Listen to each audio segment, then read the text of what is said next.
ಯಾಕಂದ್ರೆ ಈ ಕಂಪನಿ ಮೇಲೆ ಏನೋ ಒಂದು ಭರವಸೆ ಇದೆ. ಯಾಕಂದ್ರೆ ಸಂಪೂರ್ಣವಾಗಿ ಆರ್ಗಾನಿಕ್ ಇರೋದರಿಂದ ಇದ್ರ ಮೇಲೆ ನನಗೇನೋ ಒಂದು ಭರವಸೆ ಇರೋದರಿಂದ. ನನ್ನ ಹೆಸರು ಮಡಿವಾಳಪ್ಪ ಯಲ್ಲಪ್ಪ ವನ್ನೂರ್, ಬೆಳಗಾಂ ಜಿಲ್ಲೆ ಯರಗಟ್ಟಿ ತಾಲೂಕು ಕಡಬಿ ಗ್ರಾಮ. ಈ ಕಡಬಿ ಗ್ರಾಮದ ರೈತನಾಗಿ ನಾನು ಈ ಒಂದು ಬಾಳೆಯ ಬೆಳೆ ಬಗ್ಗೆ ಒಂದು ವಿವರಣೆಯನ್ನು ಕೊಡ್ತಾ ಇದ್ದೀನಿ. ಇದು G9 ಅಂತೇಳಿ ಒಂದು ಹೈಬ್ರಿಡ್ ತಳಿ. ಇದು ನಾವು ಮಹಾರಾಷ್ಟ್ರ ಜೈಸಿಂಗ್ಪುರ್ನಿಂದ ತಂದಿರತಕ್ಕಂಥ ತಳಿ. ಇದಕ್ಕೆ ನಾವು ಸಂಪೂರ್ಣವಾಗಿ 90% ನಾವು ಸಾವಯವ ಕೃಷಿಯನ್ನ ಅವಲಂಬನೆ ಮಾಡಿಕೊಂಡು ಮಾಡ್ತಾ ಇದ್ದೀವಿ. ಇದರಲ್ಲಿ APKS ಈ ಒಂದು ಆರ್ಗಾನಿಕ್ ಪ್ರೈವೇಟೆಡ್ ಕಂಪನಿ ಇಂಡಿಯಾ ಇವ್ರದ್ದು ಇದು ಫಸ್ಟ್ ಟೈಮ್. ಅಭಿಮಾನ ಅನ್ನುವಂಥದ್ದು ಫಸ್ಟ್ ಟೈಮು. ಅದಾದ ನಂತರ ಆರ್ಬಿಕ್ಸು, ಇವೆರಡನ್ನ ನಾವು ಇದು ಸಂಪೂರ್ಣವಾಗಿ ಆರ್ಗಾನಿಕ್ ಇರೋದರಿಂದ ಇದನ್ನ ನಾವು ಖಚಿತಪಡಿಸಿಕೊಂಡು ಈ ಒಂದು ಬಾಳೆ ಬೆಳೆಗೆ ನಾವು ಇದನ್ನ ಉಪಯೋಗ ಮಾಡ್ತಾ ಇದ್ದೀವಿ.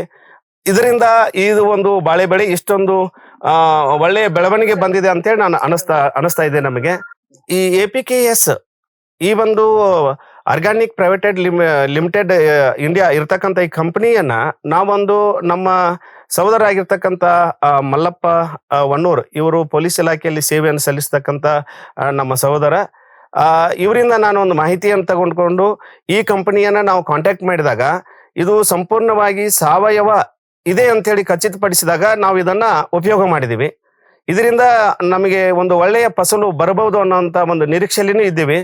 ಈಗ ಸದ್ಯ ಮತ್ತೆ ನಾವು ನಮ್ಮಲ್ಲಿರ್ತಕ್ಕಂಥ ಒಂದು ಕೊಟ್ಟಿಗೆ ಗೊಬ್ಬರ ಇರ್ಬೋದು, ಹಸಿರೆಲೆ ಗೊಬ್ಬರ ಇರಬಹುದು, ಅದನ್ನು ಕೂಡ ನಾವು ಉಪಯೋಗ ಮಾಡಿ ಈ ಒಂದು ಬೆಳೆಗೆ ಅದನ್ನ ನಾವು ಉಪಯೋಗ ಮಾಡಿದ್ದೇವೆ. ಅದಕ್ಕಾಗಿ ಹೆಚ್ಚಿನ ಒಂದು ನನ್ನ ಒಂದು ಅಭಿಪ್ರಾಯದಂತೆ ಈ APKS ಅಂತಕ್ಕಂಥ ಒಂದು ಆರ್ಗ್ಯಾನಿಕ್ ಕಂಪನಿ ಇದು. ಈ ಒಂದು ಕಂಪನಿ ಮೇಲೆ ನಮಗೊಂದು ನಿರೀಕ್ಷೆ ಭರವಸೆ ಇರೋದರಿಂದ ಅದನ್ನ ನಾವು ಉಪಯೋಗ ಮಾಡಿದೀವಿ. ಇದನ್ನ ತಾವು ಖಚಿತಪಡಿಸಿಕೊಂಡು ಇದು ಸಂಪೂರ್ಣವಾಗಿ ಸಾವಯವ ಇದೆ ಅನ್ನುವಂಥದ್ದು ಖಚಿತಪಡಿಸಿಕೊಂಡು ರೈತರು ಇದನ್ನ ಯೂಸ್ ಮಾಡಬಹುದು ಅನ್ನುವಂಥ ಒಂದು ಅಭಿಪ್ರಾಯವನ್ನ ನಾನು ವೈಯಕ್ತಿಕವಾಗಿ ಕೊಡ್ತಾ ಇದ್ದೇನೆ. ಈಗ ನಾನು ಇದನ್ನು ಉಪಯೋಗ ಮಾಡಿದ್ದೇನೆ, ಇದು ನನಗೆ ಒಂದು ಒಳ್ಳೆಯ ಫಸಲು ಬಂದಿದೆ ಅನಿಸ್ತಾ ಇದೆ. ಅದಕ್ಕಾಗಿ ತಾವು ಇದನ್ನ ಖಚಿತಪಡಿಸಿಕೊಂಡು, ನಾನು ಹೇಳಿದ್ದೇನೆ ಅಂತಲ್ಲ, ತಾವು ಇದರ ಮೇಲೆ ಒಂದು ನಂಬಿಕೆ ಭರವಸೆ ಇಟ್ಕೊಂಡು ಖಚಿತಪಡಿಸಿಕೊಂಡು ಇದನ್ನ ಯೂಸ್ ಮಾಡಬಹುದು ಅನ್ನುವಂಥ ಒಂದು ವಿವರಣೆಯನ್ನು ನಾನು ಈ ಮೂಲಕ ಕೊಡಕ್ಕೆ ಇಷ್ಟಪಡ್ತಾ ಇದ್ದೀನಿ.